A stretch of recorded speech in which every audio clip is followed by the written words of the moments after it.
Welcome, everyone.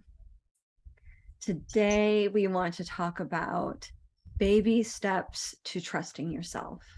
Mhm. Doesn't that sound good? Sounds good to me. Sounds good to me. I need those baby steps sometimes. Yeah, I it's a just good want reminder. to jump. I just want to go jump and take one big leap, but it doesn't work like that. Yeah, so I was thinking about this specifically in connection with decision making, because, that's what's been up for me lately. I've been feeling just a lot of transition energy and change energy. And I'm in the middle of it. So it feels like there's a lot of ideas that are percolating and different choices and decisions, ways I could go. And so I'm in that process of feeling into a lot of different decisions and just noticing when I get in that loop of thinking about decisions in my head and overthinking things and kind of dropping into that monkey mind space. What about this? What about that? What about this? And the difference of what it feels like when I'm feeling into things in my body. hmm I totally resonate. Completely resonate with that monkey mind. I've been in that space a little bit too, of just actually like overthinking so much that I forget that I can drop into the body. Like that's how much in my mind I've been. And like I get so blocked. Actually, I get very limited. It's kind of an oxymoron, right? Like I'm overthinking, so it seems like you're thinking about all these possibilities, but actually I'm totally blocked until I take the Yeah. time to like get silent and drop in. Yeah. Yeah. What a difference. And it is something that's so easy to do once we get in that loop of the mind to just get stuck there and completely forget all the tools that we have that really live sort of from the shoulders down. Right. Just that. So, yeah, so baby steps. One of the examples I was thinking of when I was thinking of this topic earlier is is being in a restaurant and trying to choose what you're going to order off the menu. And this is something that I see all the time when I go out with friends or family to a meal is, and not just other people, myself too. It's like, oh, should I get this or should I get this? Should I get this or should I? And like it's like your last meal. Biggest decision of my life. Oh no, what if I don't order the best thing for I don't want to have any regrets. Oh man. right? And I think that, this kind of ties into something that I see, just in daily decisions with food, like the unconscious way we can approach meals, snacking, eating, and and for me, when I remember to drop in before a meal and just ask my body, what is, I don't know if you can hear. I have a foster dog right now and she's snoring. I can't hear her right now. Okay, good. I would love to hear her snore. There's some real nice little snores going on. Aw. Okay, just checking if you can hear that, that's what it is. It's just a sweet puppy in the background. So, yes, going back to so dropping in and saying is really what is my body asking for right now? And this actual learning goes back to a time in my life when I was vegan. and I was having a really big health crisis. And a Mm. lot of the advice I was getting was to work some animal protein back into my diet. And I was having a lot of resistance to that.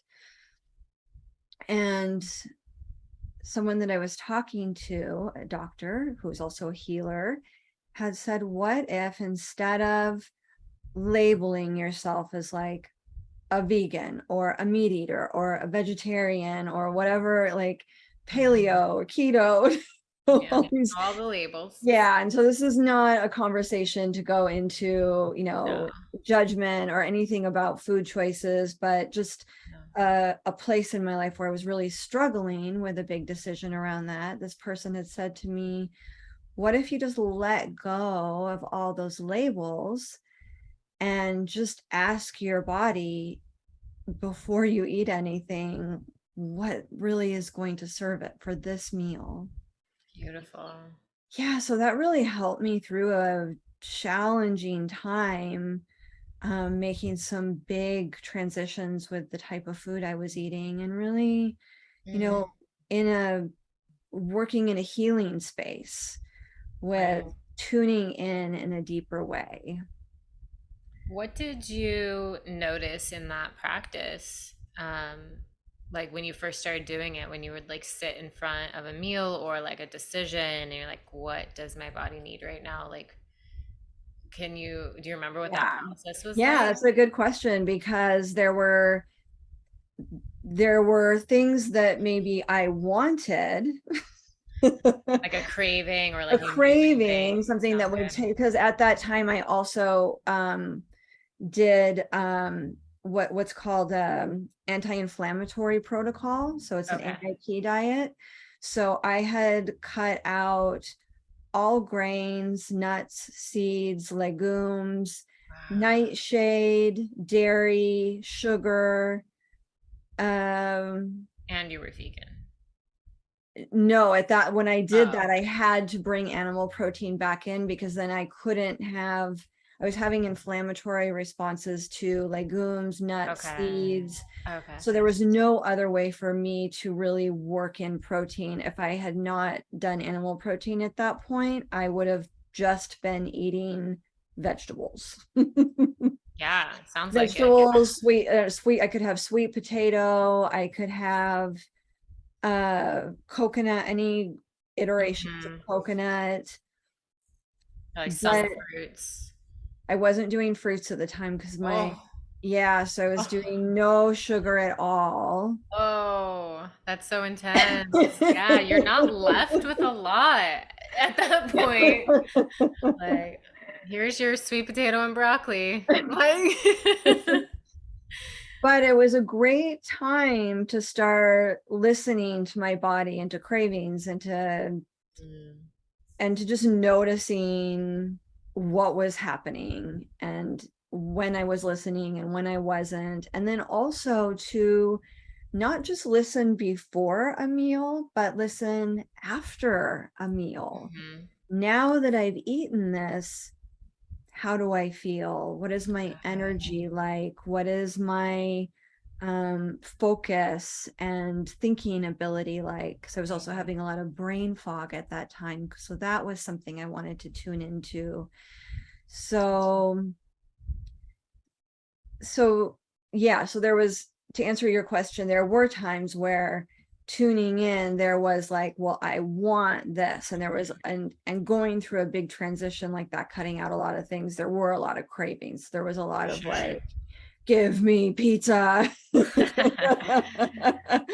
Even if you weren't cutting all that stuff out, sometimes it's like, give me pizza. But yeah, it was a great practice for just starting to listen to myself in a deeper way, Mm, and in a way that I never had before. I had yeah. never, I had really just approached food like, what what is the right thing for me to eat right now, Quote unquote. or yeah, like quote, I'm Okay. doing little air quotes Air now, you quotes. can't see. Right. Yeah, so it's like, what is the quote unquote good thing? Like, oh, Yeah.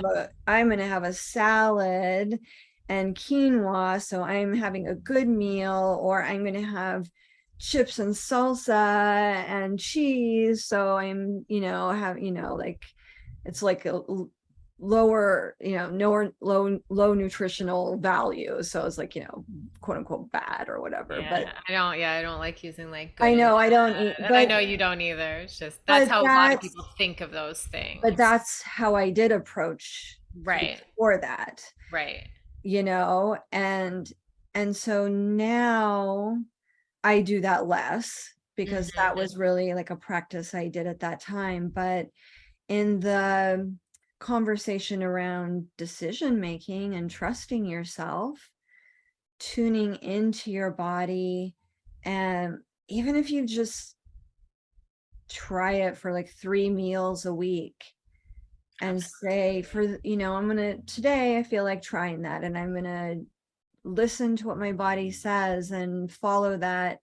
And it might not be, the question might not be, what do I feel like eating right now? It might be more like, what would feel most nourishing to my body right now? Mm, So there's yeah, just a little tweak right there, so it's like nice to know what questions you're asking yourself. exactly. Like what does my body need? Or I like that. What is the like asking what you would be the most nourishing. Like I just love that word, nourishing, because it feels kind. And it's like, oh, Yeah. how do I want to nourish my body? Because it feels very self-loving to ask how you want to nourish yourself. So I really like that specific word and the way you said that. Yeah. And so then having that meal, and then noticing, how do I feel after that meal? 3 hours later, checking in. You might want to do a journaling practice. Mm-hmm. And that's also a great question for how you want to spend your time. So you might, have a habit of watching TV in the evenings, or playing video games, or, whatever, things we do that maybe aren't the most nourishing, but that feel like a nice way to kind of let go of the day, and Mm-hmm. not have to think anymore. And so you might say, for 1 hour this evening, I'm going to try something different, and what would feel really nourishing. And Yeah. then noticing how you feel while you're doing that activity and after you do that activity. Maybe if you do it in the evening, maybe noticing, am I sleeping differently when I do that? Mm, And it right. might be, instead of like the hour, like, say you have an hour after dinner before you then decide to play video games or watch TV or whatever you want to do. Maybe it's stopping those things an hour early and then doing something different that hour before bed, like drawing or writing, or, dare I say, meditating. I was gonna say meditating, breath work, yoga, reading, connecting with a loved one. Like there's so many beautiful things that we can do. And I like these are really practical examples of ways I think people can start just practicing this like on a daily basis, because it's not like, if you're sitting with your food and you're asking that question, or you're sitting before a meal and you're asking that question, it's not like this is a huge like change or a big thing you're bringing in. It's a simple like question to help you start tuning in. So I just love that you're giving these examples of very practical things that people could start with, and those are some baby steps, just like Yeah. you were saying. Yeah. And it's not about, you know, always making the most elevated, great decision. Right. Like you might tune in and your body might say pizza. No, it is pizza. That would be the most nourishing thing. So Yep. have that and still do the practice. How do I feel? Maybe I feel like, you might say, I feel great. Right. That was Like, heck just what yeah. I wanted. Exactly what I needed and what I wanted, and I feel great. Like Yeah. phenomenal. And by having this just small practice of tuning in, asking, following that thread of internal, your little whispers or voices you hear within, and then noticing what that brings you afterwards, this builds trust. Mm-hmm. This is like building a trusting relationship with yourself. Yeah, and you start to open up the door to communication of your like inner world, the inner space. And because kind of like what we were saying is like there's like so much going on outside of us. We can overthink and look outside and look outside and look outside, but sometimes it's like, wait, what is actually happening internally? Like what's happening within my being right now? And sometimes it is maybe just sitting for 2 minutes and doing a meditation of nothing, like just sitting, doing nothing, just being.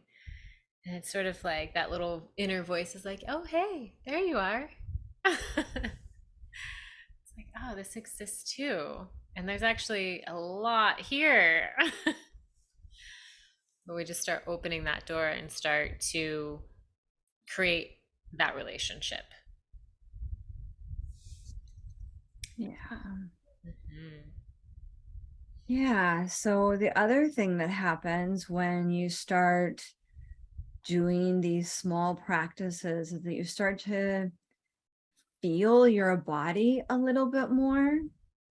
So you can start to notice, what do I really feel like when I feel relaxed? Mm.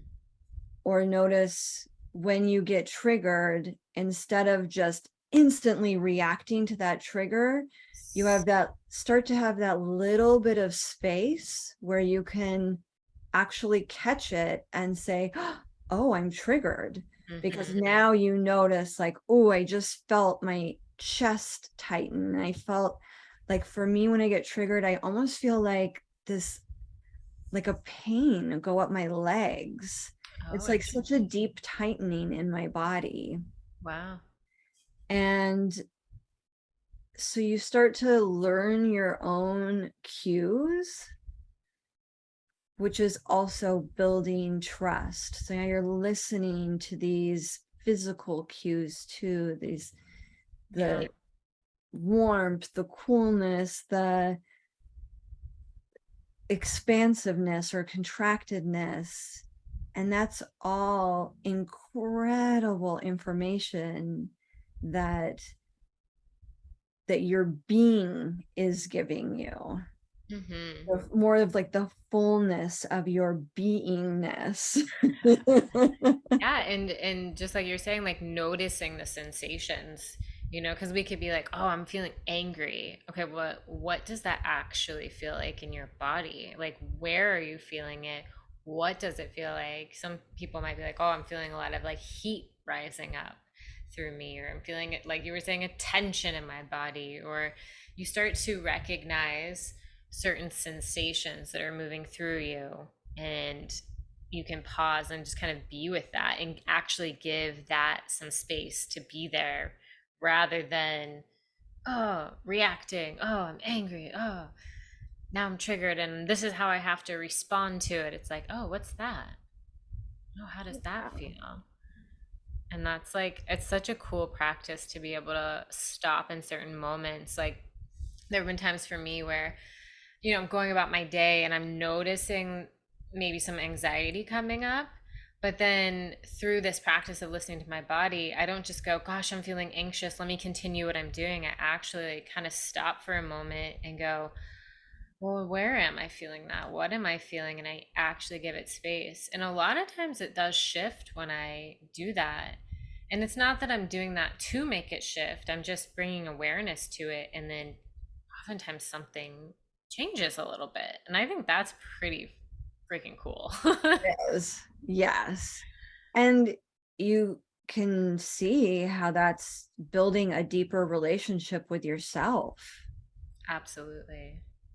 Yeah. Yeah. And it's really beautiful to have that, like, sort of open dialogue with your inner world as well, because there's a lot there. There's a lot of communication that we kind of push aside because we haven't practiced it, or nobody ever taught us how to practice it, Right. you know.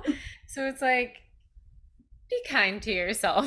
As always, it's like, we're in a world where there's distractions. There's so many things so many things that are asking for our attention, like one after another. We barely get a break from the outside world unless we intentionally take some time to pause and go inward. And it doesn't mean you have to sit in meditation for an hour unless you want to, but it really can be a simple pause for a minute or two to just notice and be with yourself. Yeah. Yeah. It can be as simple as a couple really uh, aware deep breaths where you're just paying attention. How does this breath feel in my body? What does my body need right now? What do I need right now? Hmm. So Yeah, it's a slowing down practice. yeah. This theme has really been alive for me this week as well. Just really was in my head a lot, and I was in this space of doing, figuring out, gotta fix this, problem solve that. And I was very only in my head, only in my head. And then it was like one day I was like, what if, oh, and even when I was meditating, I was like, guided meditation, gotta visualize, gotta manifest. I was like, even in my meditations, I was like in this space of needing to do something, which is funny to me to think about it that way. But it's It like, is funny. It's an what? easy, yeah, it's an easy little trap to Yeah. And there's fall. nothing wrong with those meditations, right? I love those No. meditations. They're phenomenal. They have incredible purpose and incredible power. But it doesn't have to be what we do all the time. And I just forgot that I could sit and not do anything. Like I could just sit. And when I did that, I feel like I kind of like found myself again in a sense. I was just so outside myself with all this thinking, doing that I lost myself a little bit. And I was like, oh, there you are. Like, I can just like chill out, and I don't have to overstress myself, and I don't always have to be trying to figure something out. Because a lot of times, if I just take that pause, the answers and solutions just flow to me on their own. I don't have to work so hard all the time. Yeah, And because it's what we were talking about. Now you're using the information you have from your head to your toes and even out into your energy field instead of just, shoulders up, head only, yeah. not pulling on any other senses or sources of information. Um, yeah, just getting into that space of wholeness and Hmm. receiving.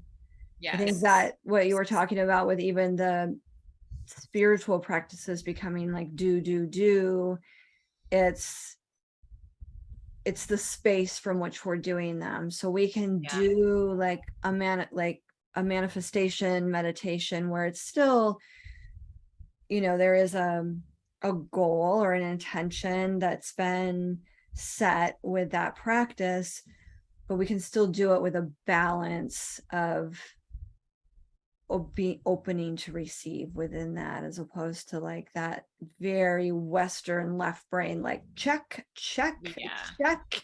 Yeah.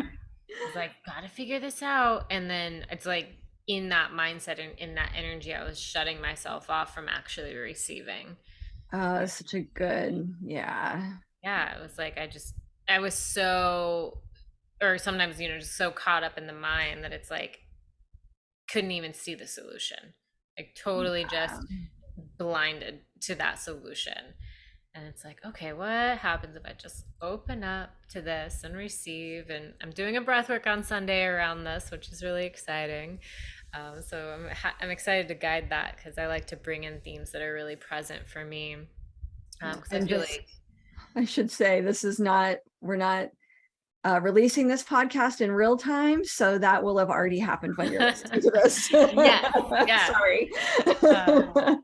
But yeah, I mean, I'm just excited to, yeah, guide that, because I think a lot of people can relate to this topic, in Yeah. that finding that balance of doing versus being, because they're both helpful, they're both They're necessary, both essential. Yeah. essential, because I mean, we can relate this to the nervous system of sympathetic versus parasympathetic nervous system. We need the sympathetic nervous system as our fight or flight, to get us up in the morning and go and do stuff. And then we Yes. need our rest and digest parasympathetic nervous system to help us relax. And there has to be that balance. And throughout the day, we're going through these ebbs and flows with it. It's like we can't be like full on one and or full on with the other and feel great. Right. Yes. We're looking to create what you just said, that ebb and flow. So there's no like perfect center where I'm exactly in the middle between activation of my sympathetic and parasympathetic nervous system. It's really, always shifting and changing, but we just want to make sure we're not going super far into one or the other, where we're really overactivated and driven, or we're just dropped into depression and not able to even move. Yeah. So, Yeah, and because I think, oh, go ahead. like, if we do one that's like full on, eventually something's gonna happen that has to balance those out. Like if you're like fully go go go driven, like you're gonna burn yourself out, Yeah. and your body's gonna be forced to rest. Yeah. You know. So yeah, I was just saying, like, there's that balance. It's a delicate one sometimes. Yeah. These little baby steps that we're talking about are really a fantastic way to start tuning in to what's happening, tuning into your nervous system. It's something that I used to not know anything about, never think about, never, thought about whether I was overactivated or underactivated. But now that I've been doing this work for a few years, I can really, it's like tuning an instrument.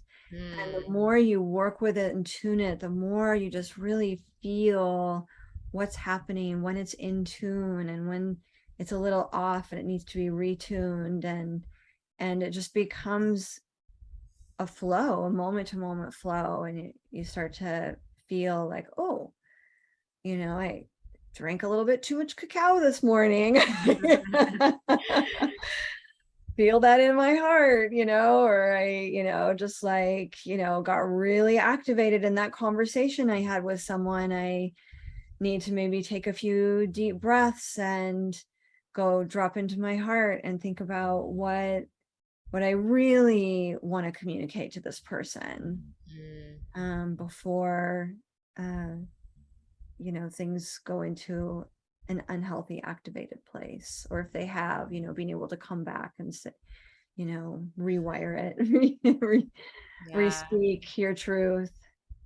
But it all really comes from these small practices of tuning into the body, tuning, asking, listening, and starting to really learn what is the best for my instrument, my nervous system, what works for me. I know that I am on like the sensitivity spectrum, so I fall into like the high sensitivity trait. So that's something I used to fight against all the time because I didn't know anything about the high sensitivity trait, and Yeah. used to think like, well, I shouldn't be this sensitive, and I should, and I shoved a lot of things down that that just weren't in my highest good, to just understand like it's not great for me to be in really noisy, loud places around lots of people. And it's okay. That's Yeah. what I really had to learn, was the permission to say that's okay, that some people thrive in those environments. I don't. That's okay. I need to love myself enough and have enough understanding of myself to put myself in the places where I thrive and I feel most myself. Mm-hmm. And then if you are in those very like activating places at times, like you are, you have worked and are currently working on ways to balance that out and have the tools to go, okay, that was really activating. What do I need now that that's over to help me like unwind or feel Yes. relaxed again? Because that, well, like maybe it was like this phenomenal party and you had a blast talking to all these people, Yes. but like you get home and you're like, whoa, okay. That was a lot for my system. So it's not necessarily that it's like a negative thing. It's like it could be this really phenomenal thing that you just did. Yeah. You're like still needing that Right. right now. Knowing, yeah, how to work with myself in a way that Hmm. allows me to be in those spaces, to recover from those spaces, Hmm. Yeah, tuning in, leave listening. early if I need to, not to feel like it's, oh, well, if I have to go for the whole time. Like, Right. it could be really nurturing and amazing for me to go to this, like, say it's a celebration or something, and socialize and be around lots of people and enjoy the food and the atmosphere for an hour or 2 hours. And then to know that, like, then I need to Yeah. let myself go. And it really is a practice, It's like, okay, I'm gonna figure this thing out, and then next time I'll do this, and then you might realize that you need something else after that. And it's just like it's a constant sort of, like you were saying, like a fine tuning. And it's always gonna be shifting as we change as human beings. Yes. I think that's one of the things too, is that's why we would, ask ourselves what's nurturing this day, Mm, this meal, this free hour that I have, because we can't assume that we're the same person that we were last year, yesterday, this morning. we're always shifting, we're always changing. And if even it feels like a lot to like drop in and take those pauses, maybe some people start with like, allow me to like be open to um receiving what I need in the moment, or just starting with like, let me set a bit of an intention to be more mindful today. So it's like it's coming back to those baby steps, like wherever you're at, it's like Yeah. what is like the next best step for you to open your awareness to your like inner you, your inner realm. Yes. Oh, I'm so glad you said that. Yeah, because I'm actually talking as if it's very natural for someone to tune in and get an answer immediately. And I've been doing this for years and years and years. Yeah, yeah. Yeah, so yeah, like you said, it might just be saying, I'm ready to receive these answers. I'm ready to open to receive these answers, and Mhm. let that be your intention. That's beautiful. Thank you for bringing that in. Of course. Yeah, I think it's a great way to kind of like start your day with something like that. It's like I'm open to tuning in and remind me, I or having reminders or asking for the intention to have a reminder to tune into yourself. And maybe it's even like setting an alarm on your phone before Yeah, lunchtime that reminds you to do it so that's that you a already great practice. one. Yeah. Yeah. So wherever you're at with it is fine. Yeah. And then as you like build up more skills and remember to do it, it becomes more natural, then making decisions or trusting yourself does feel easier and easier. But then again, even with all the practice, there could be situations where you're like, okay, you're gonna need to be with this a little bit longer. Absolutely. Yeah, so that's why we wanted to call this baby steps, because it's a rippling out practice. So we're starting with just little daily things that we do so that we can just start a practice of tuning in and asking. And then when we get to bigger decisions, we've built some trust with ourselves. We've built some practice in feeling into what feels right for us, into listening to those signals of the body.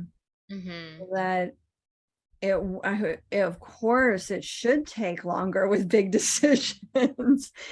If you're looking for, like where are the next places you're going to live, it's not going to be the same decision process of what would be nurturing for me to have for lunch today. Yeah. Yeah. There might be different things that arise or that you do in those different situations. Absolutely. So we just wanted to start with some small ways that you can build this relationship of listening and trust with yourself, Mm-hmm. so that it's like strengthening that muscle. Yes, exactly. And I want to share like one thing that I've done that's, I don't know, kind of been, yeah, it's been helpful for me in making decisions and like sitting with the body. Um, and even if you've never done this before, or you're new to tuning in, I encourage you to just try it and see what you notice. But sometimes what I do is I'll just sit and I'll get into like a relaxed space, and I just begin by breathing, tuning in a bit, getting quiet, and then say I have a decision, and I'm like, okay, I've got one decision in one hand and the other decision in the other hand, and I'll ask my body like, how does it feel for option A or whatever the decision is. I would like call it what it is. How does it feel Yeah. for me to do this thing? And then I just sit and I notice if I have any sensations in my body. And then I do the same thing with the other. How does it feel for this decision? And you may notice things like contraction, or your body posture changes, or expansion, or excitement, or something in your body that starts to give you a signal of around one of those decisions. So again, like that's a practice, but I just wanted to offer that because it can be a really fun one to work with and just start to notice how it feels. And you could start with a really small decision too, or you could start with a big one. It's totally up to you. But that one's been really helpful for me in the past. You could even start with a decision you kind of already know the answer to, Mm, just to feel the difference. Like if you already know that, the job that, like, you're deciding between two jobs, like you've been offered two jobs and you really kind of know which one you're going to take, you're going to sit and do that practice with each one, feeling into your body, mhm. just to notice what a yes does start to feel like in your body and what a no does start to feel like in your body. Mm-hmm. And even just you saying that, it's like you could sit and be like, hey, body, what does a yes feel like? What does a no feel like? And just play with that. So there's like so many ways that you can work with this. And I love that actually, because the body has so many ways to communicate to us that we forget about or we don't realize. And it's like, wow, there's so much here. It's a whole archive of information. Absolutely. Yeah. Good. Well, that feels like a perfect place to close. I agree. Yeah, I'm glad you brought in that practice at the end. So we really invite you to play with that and let us know what comes up for you, what you notice. If you have any questions, you can always reach out to us here or on our Instagram. Yeah, or let us know what practices you use to tune into the body and what's been really helpful for you. I'd love to Absolutely. hear what people are doing out there. Absolutely. All right. Well, thanks for tuning in again. And We love you so much. we love you.